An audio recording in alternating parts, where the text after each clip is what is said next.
Good morning. Uh, can someone help me whether I would like to share the screen and see whether it's coming or not? Can host please help me? Oh, you host, can please help me? I want to share the screen and let me see whether I'm able to share it.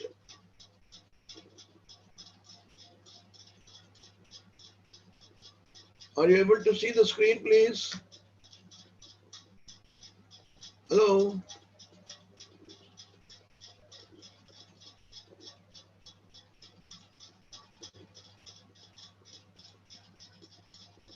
Hello?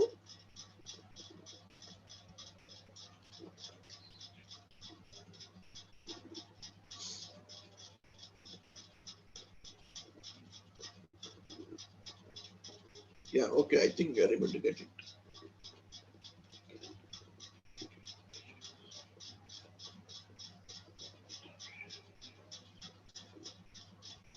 Hello? Okay, good morning. And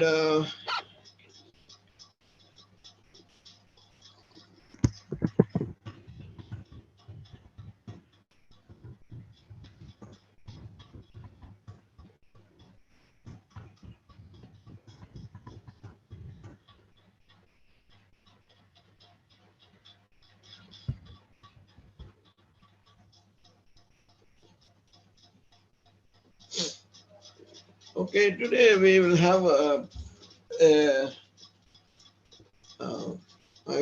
yesterday I've been suggested to show a uh, presentation also PPT also. So I did prepare a PPT of about 20 slides, which I would like to now show it as I keep explaining about that. Now we have in our unit 10 and 11, we have I am now being I'll now take care of 12, unit 12. As 11, I'll try to take it later if we have time. 11 is pertaining to history of public relations, which I'm sure all of you will be able to, in fact, go through the course material and understand. As history doesn't really need much of explanation, except that it should be remembered sequentially. So we have history of Indian public relations, with so many areas to study about religious leaders, rule of emperors, era of publicity in British India. Then war publicity. We are now right now going through one of the wars which Putin threatens is going to be World War III. We have seen how war publicity was there in World War One and World War Two. You can see what's happening in war publicity if you switch on either Indian channels or even BBC or CNN. You will be able to know what exactly we mean by war publicity. So that is another area which we need to know. In Indian public relations had gone through the wars of World War One and World War Two and how they tried to put forth, the communication uh, between the people, between the government, between the army, between the government, government, and people, like that. So we also had what is known as in the history. We also had Gandhian era of public communication. All of you know the Gandhi followed his own style of communication. In fact, at one stage he just followed silence, which was very which was very which created a lot of anxiety among the Britishers. So Gandhi had his own strategy, technique of public, communication with the Britishers and then communication with the public. So he was one of the few leaders who could really, who could really carry everyone with him, every Indian with him during the freedom struggle. So we could see what happened before independence, the pre-independence Indian public relations, and then the post-independent. Once India became independent, 1947, then what was the age of public relations? Then we also stepped out of the country to know what exactly is global public relations. All these figure in history of Indian public relations in Unit 11. I would urge you to go through that unit thoroughly. Try your best to remember in a sequential manner the way the Indian public relations, traveled through wars, through religious leaders, everyone. But another important topic that I don't want to miss, and since today being the last class, I want each one of you to know that we need to know about what exactly happening for a public relations practice in government. So how does it take place in case of government? We have seen in earlier units public relations with corporate bodies or private companies.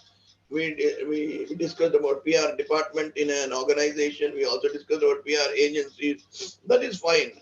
But how about public relations in case of government? So what is that we need to know about the what happens in case of government? I'll try to share this, and I hope you will be able to see as I show this particular presentation. Let me first see if I'm able to share this presentation to you, and then I hope you'll be able to know. So I have here the presentation, and I hope you're able to see the presentation. Yeah, I think you are now able to see the presentation. Yeah, okay, I hope you're able to see the presentation. Are you able to see the presentation? Can someone confirm, please? I am not able to see on the screen. Are you okay? I'm screen sharing. It is giving also that I'm screen sharing. So I hope you are able to see the topics also. So this is what we mean by PR practice in government. We'll see today what we mean by PR practice in government. What exactly is the thing? In fact, in government, PR is the biggest industry, which employs communication. It's an industry, it's the biggest industry with many employees participating. With many employees participating. Let me do the corrections here. With many employees involved in communication. Okay, involved in communication. Now, these people are all professionals who are hired by the government through proper channels, through government, through government UPSC and other areas. There's one thing like IAS we have, like IRS, like IAAS, like IPS. We have also IIS, which is known as Indian Information Service. So an exclusive service is also there, where government also hires professionals. And how can we classify these PR employees? Well, to understand easily, if it is central government, there is a central government PR, um, central government departments where PR is handled. Similarly, state government has its union territory has, and local municipal government also have their own public relations professionals who are responsible in actually what is called it as who are responsible for creating a public opinion. That's very important for us because so many government policies keep coming now and then, and it becomes imperative for the government, unavoidable for the government to keep the public informed about the policies, the nature of the policies, why the policy is there, for whose benefit is the policy. So it is not necessarily trumpeting their own thing, but it is to let the people know of the policies so that people are in a position to know and then enjoy the benefits reaped out of those policies. This is very, very essential for us to know that in government public relations also very, very important. Particularly our country is a democratic country. We cannot say people, come on, we are giving this and you take it and keep quiet. We can't say that. We have to take people's feedback, people's reaction towards these policies, so that if there is any, what you call it as, in Telugu, avukatavakalu. If there is anything missing this way, that way, people's reaction will make the government to rectify if there are any mistakes in the process of implementation of government's policies. This is very, very important for us. And this is what we mean by PR practice in government. So in government, it happens in a very professional, in a different manner. Too many people are, quite a good number of people are involved in decision making in public relations policies and other things. Also, in addition to the policies of the government. So how will you manage this public information? Through so the entire public information is now channelized. You know that government has many departments, hundreds of departments, and every department cannot directly get in touch with the public. Quite possible they centralize the information. All the information of various departments which come under central government are converged. All the information is converged at a particular place. That is what is actually the central government information. department, information ministry, central information service. So there is a centralized information service. Whatever be the department, it could be Atmanirbhar Mahotsav, which is going on through some department, through Ministry of Human Resources, HRD, or you have Ministry of Urban Development, you have Ministry of so many, every ministry. All these people, instead of getting directly in touch with the public, do approach their centralized information service, which gets in touch with the public. So this becomes the bridge between various departments and the people. The the central government information service, as well as the state government information service, that becomes the hub of gathering all the information and conveying it to the people, so that this is in a position to channelize the information in a proper manner, professional manner, no misunderstandings, and also take the reaction of the people and convey it to the departments, either for rectification or for intensification of that particular program or something. Swachh Bharat, for instance, either will take the feedback how Swachh Bharat is being neglected somewhere, then immediately you inform the ministry, concerned ministry, so you're able to get to them, and then you are again getting back into action. So this two-way flow of information from the people to the department through this centralized information service or through state information service. This will be helping a lot for the people who want to actually, practice public relations in government. This is very, very important for us to know. Now, what exactly, in case of Government of India, how is the information given out to the public? How is the information given out? It is mostly given by AIR, All India Radio, and Doordarshan.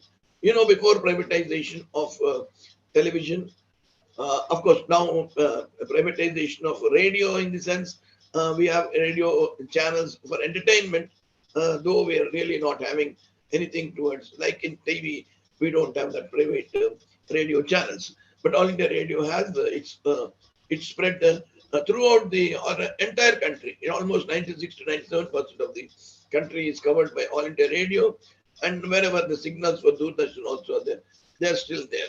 Now, so the information of all the departments. Okay, they have the news services division, All India Radio and Doordarshan. All these are managed by the Indian Information Service. So they're all professional officers who are all, managed. The top officers are from IIS, and they ensure that these departments, that All India Radio and Doordarshan function with responsibility and with uh,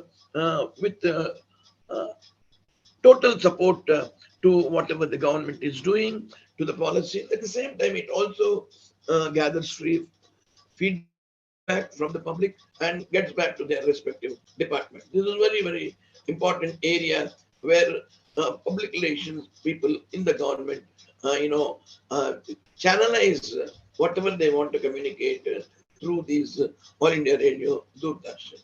Then we have a Ministry of Information and Broadcasting. Everything comes under that ministry only.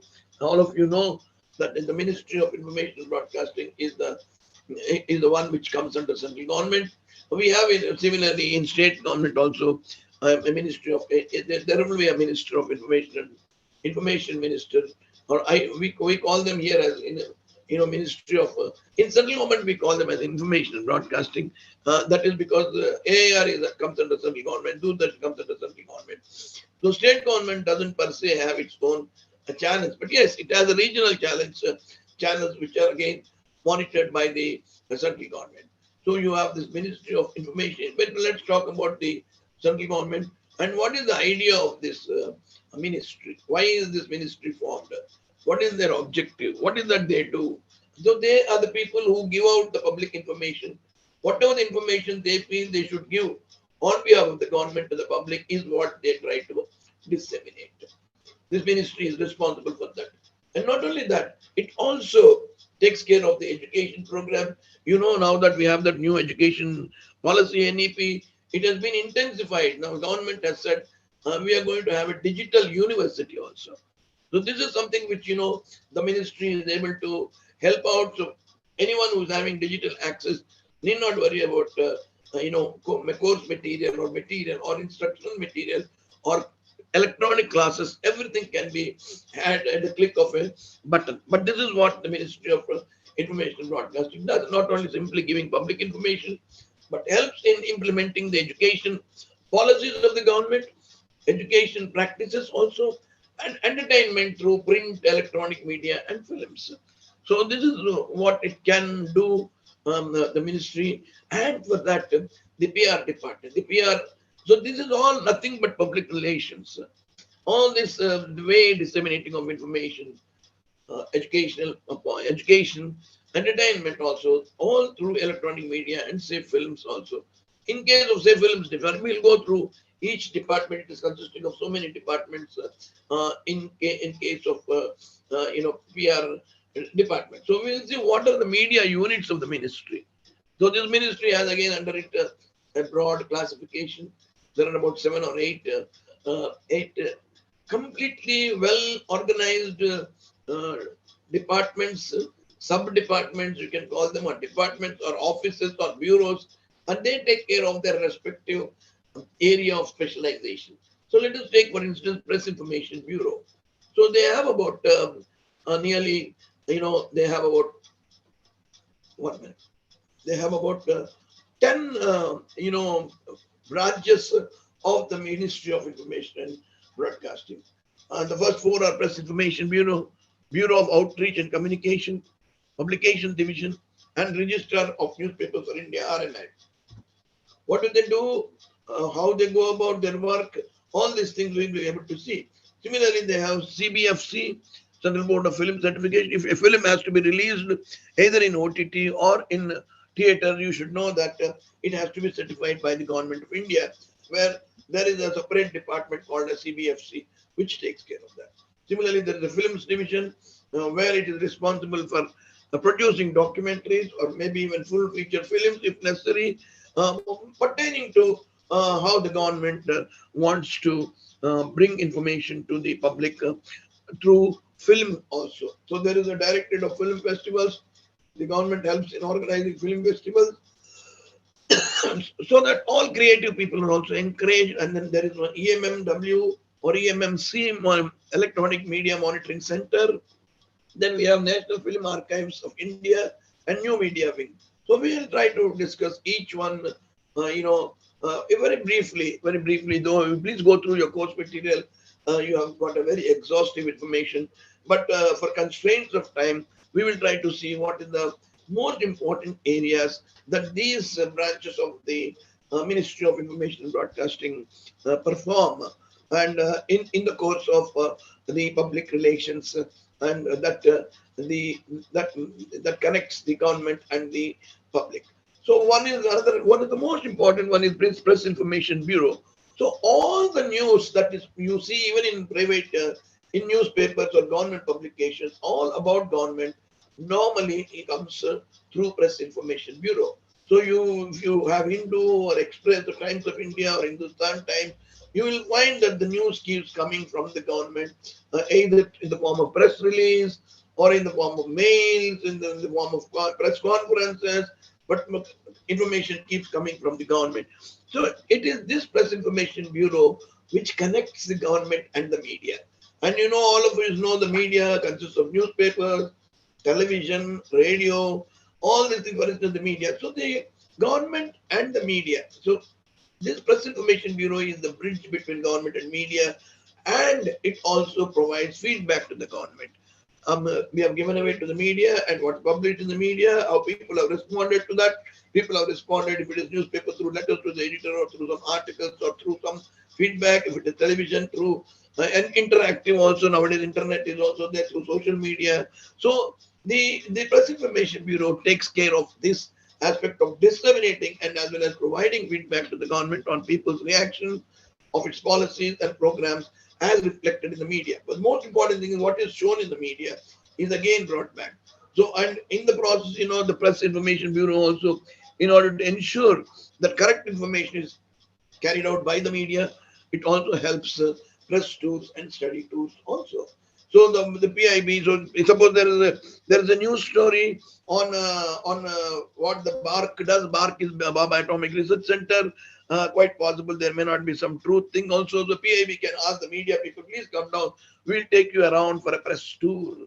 Baba Atomic Research Center. The press tour will give the media an entire picture of what exactly is BARC, what takes place in BARC, and how it is, it's how the objectives of BARC, Baba Atomic Research Center, or for that matter, ECIL. Many people have suspicion. So I can arrange one press tour into the ECIL to let the media know how the EVMs are manufactured, how the EVMs cannot be tampered, how the press always gets publishes doubts from the public about the efficacy and efficiency of EVMs. I can do all those things through, and for doing all this, Press Information Bureau takes care of the press tours. If it is a central government undertaking, and the State Department of Information and Public Relations takes care of press tour, if it is a state government undertaking, okay, that's one of the most important areas that is required there.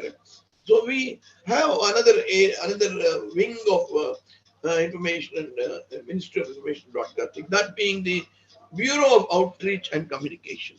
So what do we mean by Bureau of Outreach and Communication? This is known as the BOC. Now this actually has been formed very recently. Earlier, we used to have about three major divisions of you know of public public communication bodies. Like we used to have Directorate of Advertising and Visual Publicities (DAVP), which was responsible for giving advertisements for the newspapers, magazines, also arranging exhibitions, open houses. DAVP is there. DFP, Directorate of Field Publicity, and then Song and Drama Division. Song and Drama Division was involved in enabling the traditional way of public relations, the folk arts, another thing, mostly going into the villages, the remote rural areas where you cannot really, where you need to, tailor make the programs for effective communication to the illiterate people or to the tribal people or to the people who have no other ways of understanding whatever the information that is given out to them. So this is so what happened. They felt that these three wings can be clubbed together, merged together, and then that is how actually a bureau of outreach. Outreach means we are coming out, we are reaching out to you. You don't worry, you don't have to come to us. We will come to you.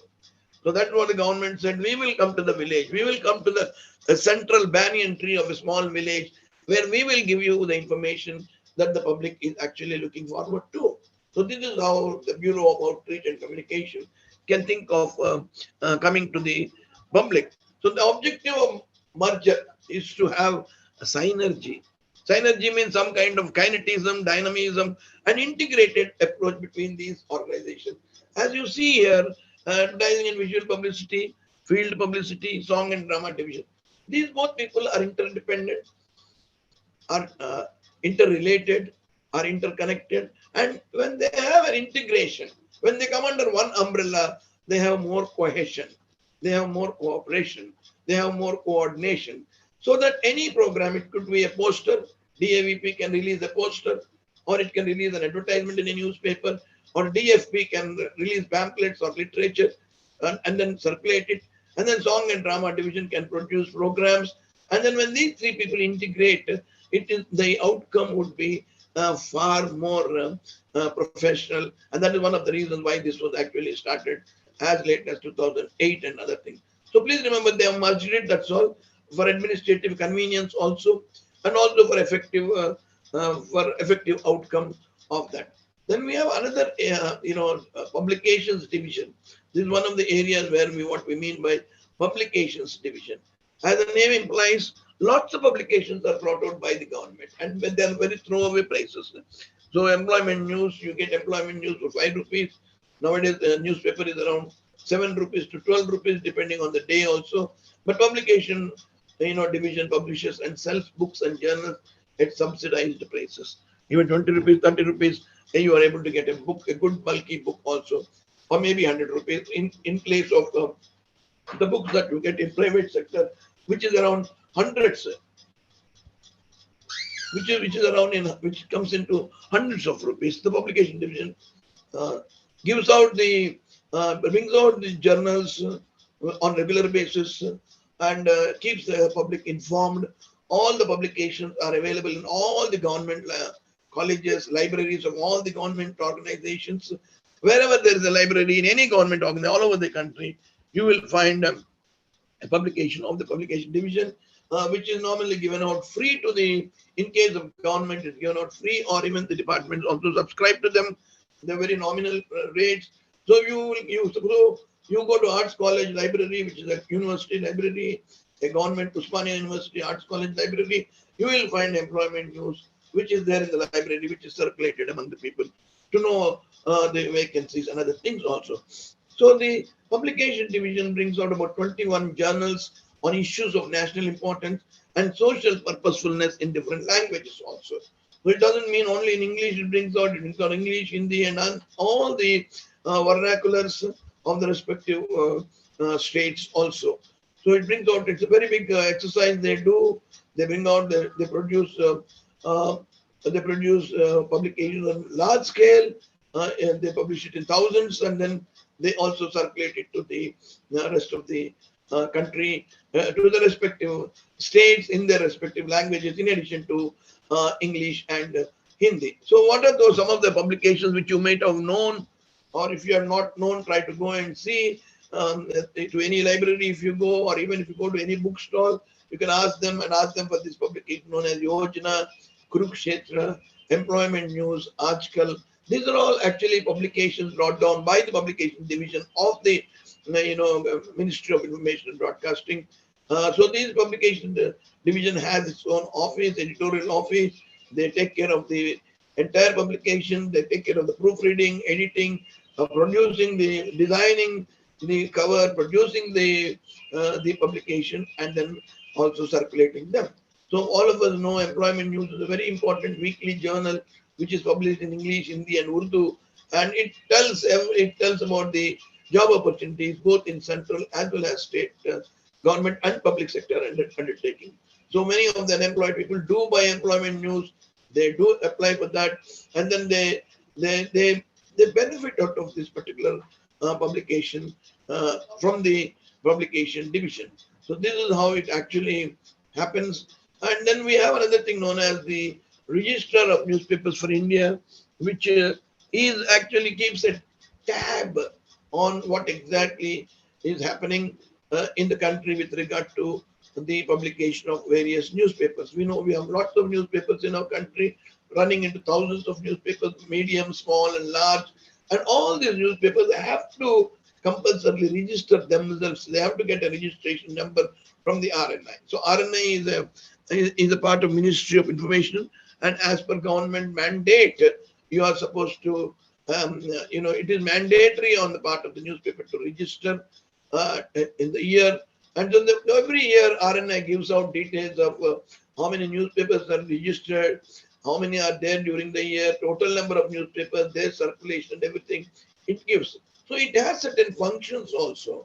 We call it as statutory, means compulsory, guaranteed by the constitution, and non-statutory functions. So it has certain things known as statutory. Statutory means you are bound by law, by the act, and that is what it does is it compiles and maintains an entire register of newspapers. So which newspaper comes from which place, in which language, how many copies are published every day in the country, you can know from the register of newspapers in India. If you want to know how many newspapers are coming out in Orissa, you can get the RNI information from RNI through your RTI also. So you will be able to know that this RNI gives a certificate of registration to the newspaper. Without that, you cannot bring out a newspaper. You will be jailed also. It is a punishable offence.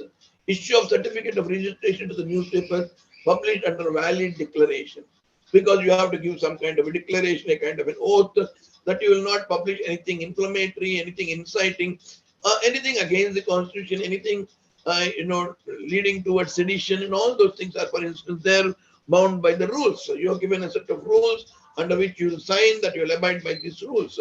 Only when you do that, RNI issues a certificate of registration. And then it also scrutinizes annual statements sent by the publisher of the newspapers. So, for instance, the publisher of the newspaper is there.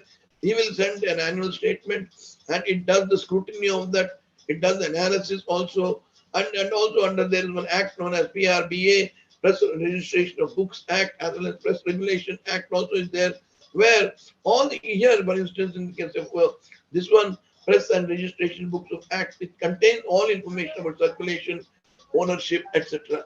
And you might have seen sometimes in the newspaper that once in a year they publish in their newspaper the entire data of the newspaper. Who is the owner? Who is the proprietor? Who is the editor? Who is the editor responsible for news publication? The place of the publication?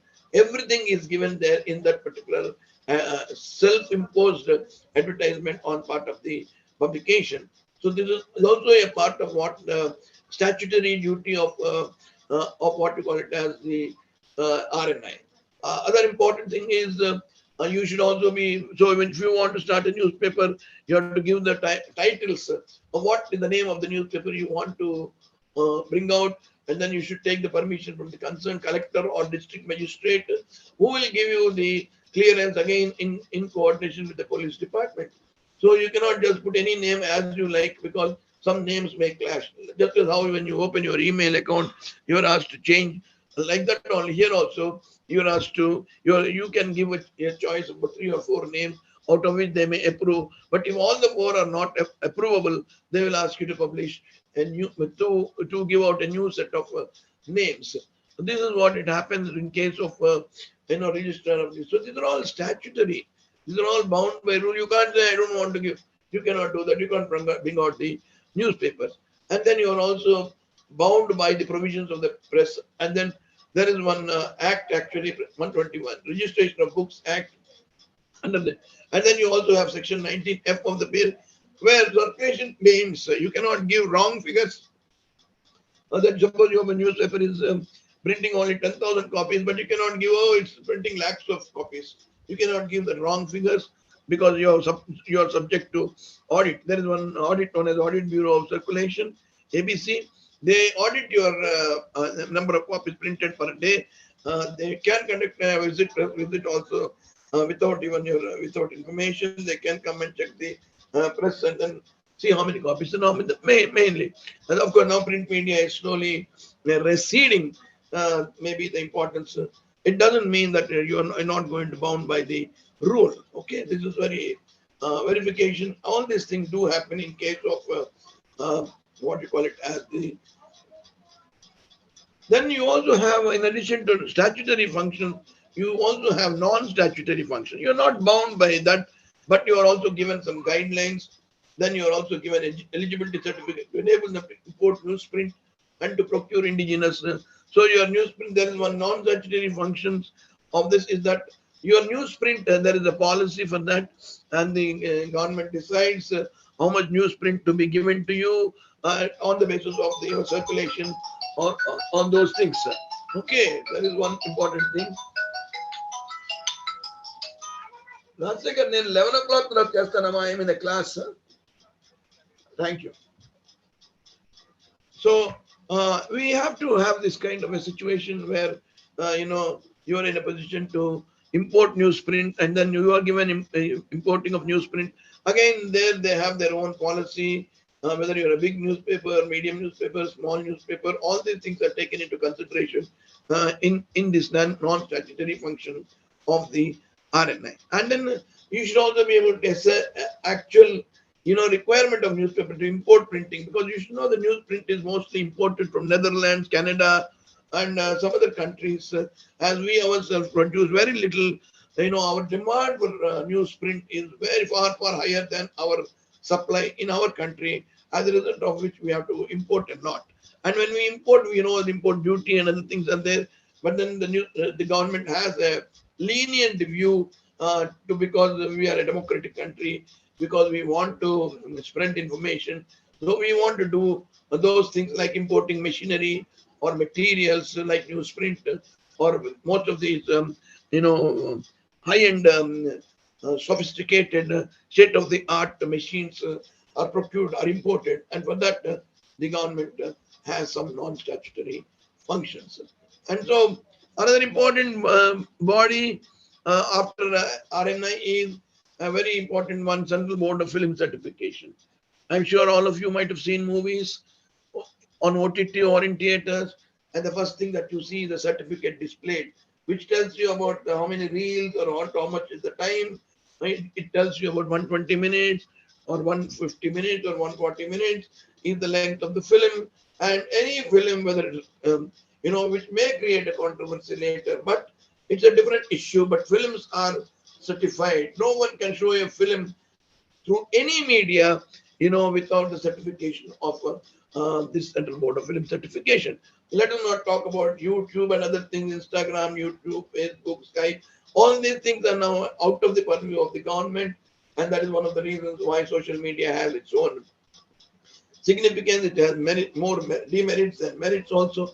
But the Central Board of Film Certification is a statutory body under Ministry of Information and Broadcasting. So please remember that films are exhibited or screened through theaters or OTT only after certification by the thing, only after certification by the Board of Film Certification.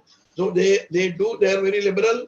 They do give a lot of freedom to the film producers, to the film directors, to the film actors, to the film choreographers. Everything they are lenient, but at the same time they look into the sensitivity of the content, sensitivity of the scenes, some of the scenes, and then according to that they also certify whether it should be universal or whether it should be adult or whether it is AU. So they categorize the film under that, so that they also ensure that there is no backlash from the public, so that there is no controversy from the public. So if there is any controversy, they immediately recall the film also. So those things do happen in case of this CBFC. CBFC ensures it has professionals in their panel. Very big, eminent people are there in the panel. There is also a chairman for that. Normally, Sansar board also is there, which is governed by this. And Sansar board has a panel which takes into account the holistic view of a cinema that is going to be screened. So they ensure that the freedom is not affected on the part of the people who are involved in the film production. And then we have what is known as EMMC, Electronic Media Monitoring Center. We know that nowadays we have come out of the print media. Now the most dominating media is, of course, the electronic media, where we have about 1,000 TV channels we have got now. So, but we also should know on how to monitor this. Who is showing what? That's something you'll have to keep monitoring. And this department of which comes under the Ministry of Information and Broadcasting is capable of actually monitoring what is happening through all the channels, and if there are any complaints, what are the complaints? If there are any grievances, then you can always complain. They will prevail upon those channels to either delete some scenes or maybe incorporate something, or all those things. We have seen a good number of movies where certain scenes are deleted when there is a backlash from a particular community. Also, all these things are also taken into consideration, and the electronic media monitoring can take care of these things. Where if somebody makes a very insightful speech in television, very provocative speech leading to communal disharmony or anything, then they can always tell those fellows, remove that, next time don't screen that. So quite quite possible when you are also affected, somebody, even if an individual is affected, you can go to the ministry and lodge your complaint, and they will take necessary action. So that is in order to protect the privacy part of it, and that is one of the reasons why we need to know what we mean by electronic media monitoring center. So I will now stop sharing because we have had about 22 slides. Now we'll go back to the class. I'm now coming back to the class. 1 minute. Okay, right. And then we will see what we mean by the PR practice in government. This is what we are trying to actually see. We have covered a major part of various departments, actually, how we did it, So we also have, in addition to electronic media monitoring, we have what is known as the National Film Archive of India. We have an archive, set up in February '64, from where we have all the films, so that to maintain the preserve the Indian cinema heritage, we have all the films, both the film material and non-film material. Non-film material means the digital material. All are now very carefully preserved. It could be a celluloid, it could be stills, it could be glass slides, it could be posters, it could be cards, it could be scripts, it could be song booklets. So we are able to preserve the original, uh, you know, original works of all these films, which helps us to ensure that we are able to carry forward the great Indian cinematic heritage. So National Film Archive of India take care of that, NFAI, and it's a very big. So, so every film, a copy of every film is available in this particular archive. Anyone can go and, for instance, access it. In the sense, they can know when a particular film has been released, when a particular thing. So if you ask Sholay picture, there will be it will be there in the National Film Archive of India for all that, for all the history. For instance, the picture created. Then, last but not the least, another important wing of Ministry of Information Broadcasting, in terms of the central government. We are talking all about the central government PR practice. We said we discussed PR practice in central government, state government, public sector undertaking, central government, public sector undertaking, and also the private public, the state government public sector undertakings also. Now there's one more division which is known as new media wing. When all of us know that we now have a new media in terms of so in the new media we also have a separate cell called as social media, because a lot of government faces a lot of problems on a minute to minute, not day to day problems from social media. So it has a separate cell where it is able to monitor the social media, and it can prevail upon the Twitter, YouTube, Facebook, Instagram, to delete a particular tweet, or delete a particular visual, or delete a particular remark of some individuals, which is affecting the some individuals, or which is affecting the government. All those things can be taken up, and as a result of that, they are now, actually they used to call this as a research, reference and training division, but now they call it as new media wing. Okay, and then it provides all the background reference and research material, in addition to actually monitoring the new media cell, what it is, in terms of the social media, in terms of whatever is conveyed through new media. And we are now in a digital world, as a result of which we have this kind of a situation. So let us talk about, for instance, how does it happen in case of the state government. Let us take Telangana state itself as an example. And by and large, most of the state governments are similar to what, for instance, we are going to discuss. For instance, each of the 29 states in India, they have their own departments, whether it's public, whether it's union territory, or whether it's state government, they have their own department. Uh, and for instance, Telangana state government has a INPR department. It's called a directorate. So it is headed by a minister. So there is one minister, information public relation minister, uh, who takes care of, who is the minister who comes directly under the control of the chief minister. So there is so secretariat again, there is a commissioner, there is an INPR department, and this department they have a organization set up. So it's headed by an IAS officer or an IAS officer on the rank of commissioner. Then they have a director, they have a joint director, they have an additional director, chief information engineer, they have a regional information engineer, then DPROs. They have all people who are involved in producing information, in ensuring that information is properly disseminated, in ensuring that proper feedback is taken from the public. All these things are taken into consideration, and they have a regional office. Normally, they have now, for instance, in Telangana government, it has a regional office in Hyderabad and one in Warangal. So they have in Warangal, they have regional joint directors.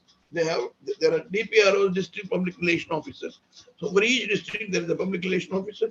He is responsible for the information that is conveyed in that district to the public on behalf of the government. This is very, very essential. Now they also have exclusive public, exclusive um, sub-department of what is known as tribal publicity, because they want to bring the tribals to the mainstream. They don't want the tribals to be left out for want of information, for want of latest developments. So they have publicity cells at the places which are heavily, populated with tribals like Bhadrachalam, Utnur, Vanaparthi, and Mantani. Now these are all the pockets where the tribal population is high, and the Telangana government realized that it is here they want to also focus on the way we disseminate information. So this is one area where we do have that.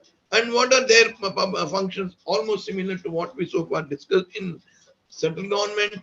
So they do publicize all the activities through the media of whatever is happening, and they also give the feedback of what the people are thinking. Now, government has a bigger challenge than other people. The bigger challenge is that mostly what happens in case of government is criticism is more than appreciation. So nobody tries to appreciate in a government program, but for every small thing they try to bring in, so the people may think that government is only publicizing, only for publicity, it is giving all its schemes, but not actually. It's not like that. The question is if there is really a genuine problem, and that can be conveyed to the information department, gather that feedback, and then definitely it again rectifies and gets back. For instance, the rice supplied in a particular fair price shop is not good, and the government gets the information, then it is immediately conveyed to the concerned civil supplies department. Then they'll take care of that particular fair price shop, and they'll take action against that person. It happens. Don't think it doesn't happen. Then what happens when government actually publicizes the activities? How does it do it? It does it through press, through radio, through TV, through publications, through exhibition, through films, song and drama, and oral communication. Horticulture department organizes exhibition where it sells some of the plants. Okay, where it helps, where it tells, where it publicizes the successful Haritahara program of the government. So, for instance, just to give you an example, only I'm trying to give that, and it also helps the people's reactions to the policies and programs. Field officers are there. Field officers in public relations, they are there to mirror the grievances or to show what exactly the public are thinking. So state governments also maintain close liaison with All India Radio. For instance, All India Radio Hyderabad has Krishi Darshan or some agriculture program. Then they also can take reference from, say, a particular agricultural field in Khammam. They can take that as a case study, and they can broadcast a program on that particular thing. And that is possible when the state government is in cooperation and coordination with the Government of India media units that we discussed so far, All India Radio, Doordarshan, Bureau of Outreach and Communication, or Press Information Bureau. So there is always a warm and a cordial relationship between the central government information department and the state government information department. There's always a continuous rapport with all newspapers in Telangana, for instance, and say even in Delhi, for instance, or periodicals also. So please remember, central government publication doesn't mean only central government. They can publish a case study how successful Telangana has been in OFC, okay, or OD or open defecation, all those areas, for instance, or Swachh Bharat, they can take a case study and publish it also. And they also maintain community radio sets, community TV sets, public address system. So this is how they try to do in case of the state government public relations department. So we have all these things, and we discussed. We'll now just see what we actually discussed. For instance, if you may get a question on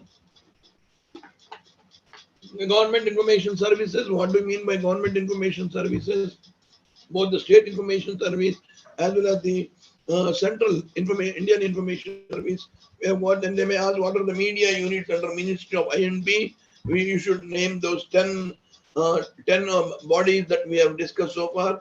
All those 10 you can mention as media units. And if it is an essay question of 40 lines, at least see that these 10 units are described in at least 4 lines each, 4 into 10, 40 lines. You can easily describe a few objectives of BOC or CBFC or Directorate of Film Festivals. So Electronic Media Monitoring Wing.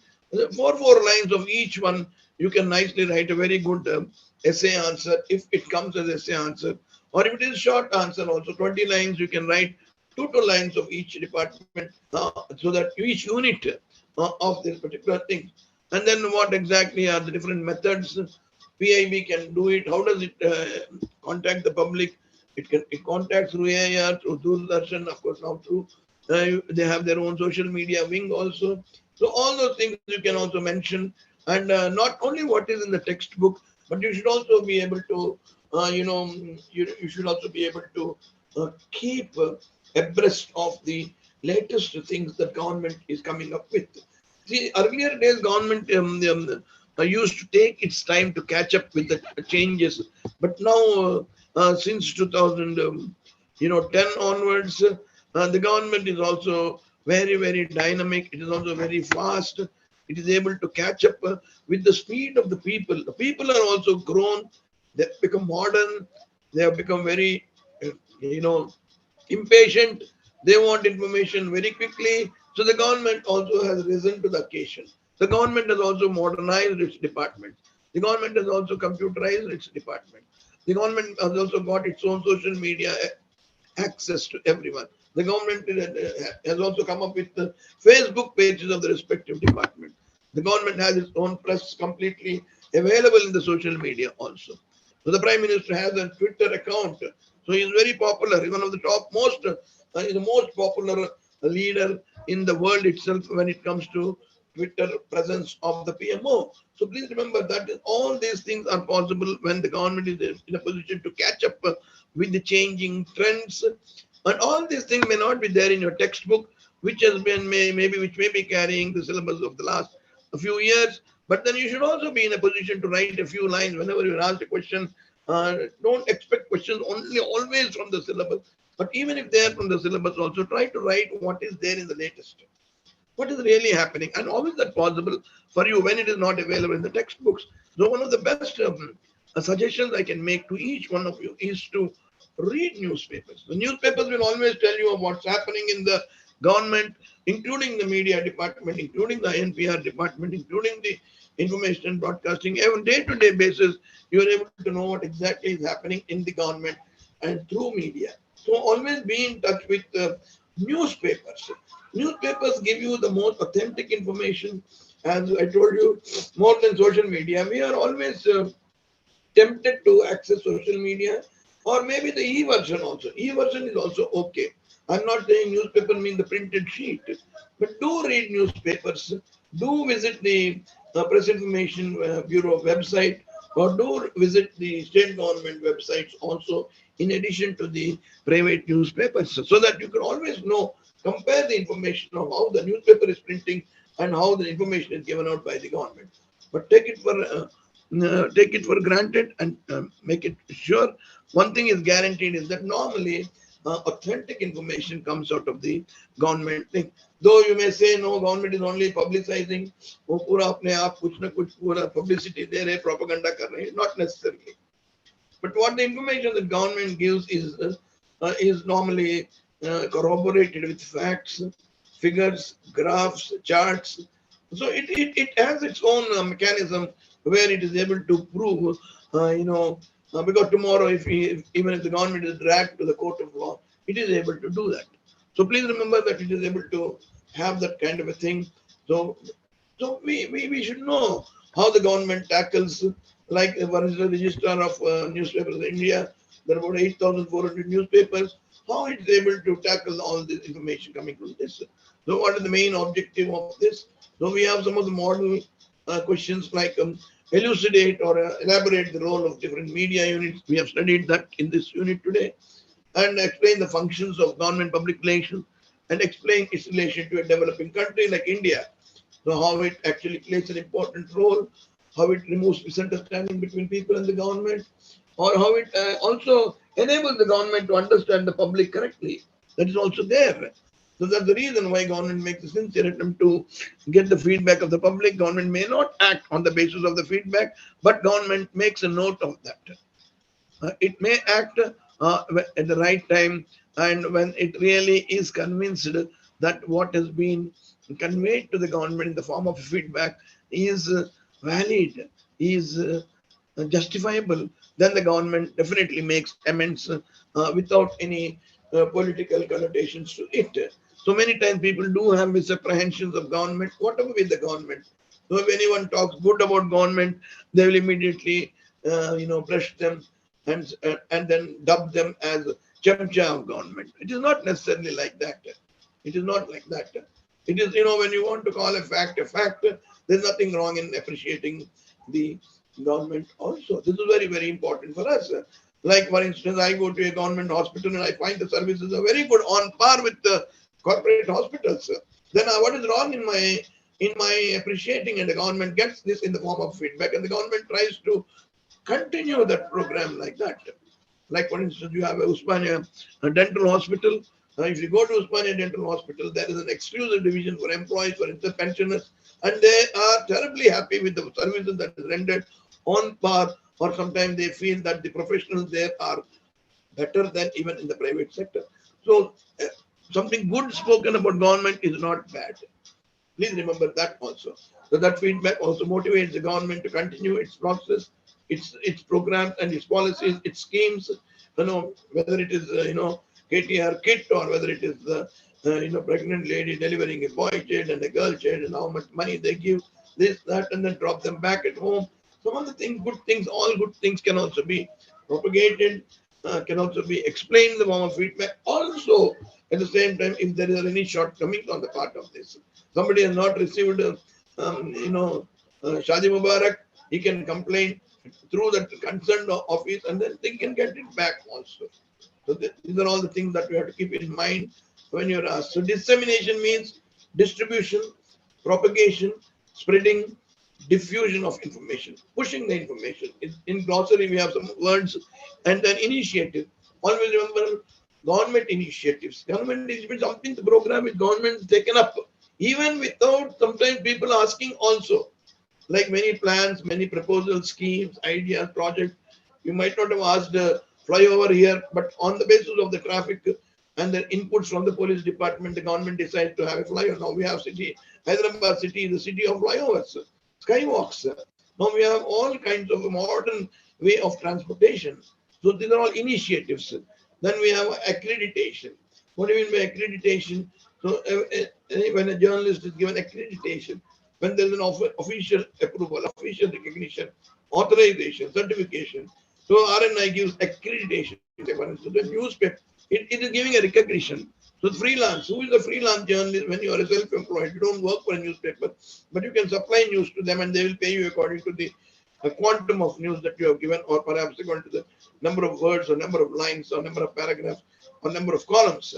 They will pay you. So we have journals. What do you mean by journals? Periodicals, magazines, weeklies. They are all known as journals. So journals are something which are linked to time frame. No, it can be daily, it can be weekly, it can be fortnightly, it can be monthly, it can be quarterly, it can be half yearly, it can be annually. So there is a periodicity. Anything that has periodicity can be brought under what is known as journals. Similarly, lots of compilation is done by the government in terms of collection, in terms of anthology or assemblage. We do that. Then there is one thing what is known as newsprint. Newsprint is the paper on which newspapers are printed. It's a rough textured paper. It's a more absorbent paper. It's a quick drying paper. It's a very cheap paper in terms of cost, but in terms of its, it has a very maybe it has a very short shelf life when compared to other papers. but newsprint is sufficient and functional for any average reader to hold the newspaper and read the newspaper and put it aside. Then when we say statutory functions, with the word statutory means legal, it is bound by legislation, it is bound by constitution, and that is known as statutory. So non-statutory is not, it is optional actually. Then there is one maxim. Maxim, what is a maxim? Government follows its policies on a maxim, on a kind of a adage, a proverb, dictum. Maxim is something that keeps saying. Press Information Bureau, what do you mean Press Information Bureau? So what is advertising? Advertising, the word advertising itself means it's a paid form of non-personal communication. So sometimes government can release an advertisement and that is paid form of non-personal communication. So what do you mean by liaison? So a PRO government is a sort of a liaison officer. So that's what we mean by this. And with this, we have completed the unit 12. If we have any opportunity in future, we have a class in the next time. We will try to take a history of Indian public relations. Thank you very much. It's 11 o'clock now, and I think we should now. Okay, now we are ending the class here. Thank you very much, all of you, and we hope you will be able to understand whatever has been taught in this class. And like we said, I will be too happy if you can give a feedback either way, so that I can try to make any modification or changes or improvements in my future classes. I look forward to the feedback from the students, from the authorities, so that we always try our best to better the best. Thank you very much for this.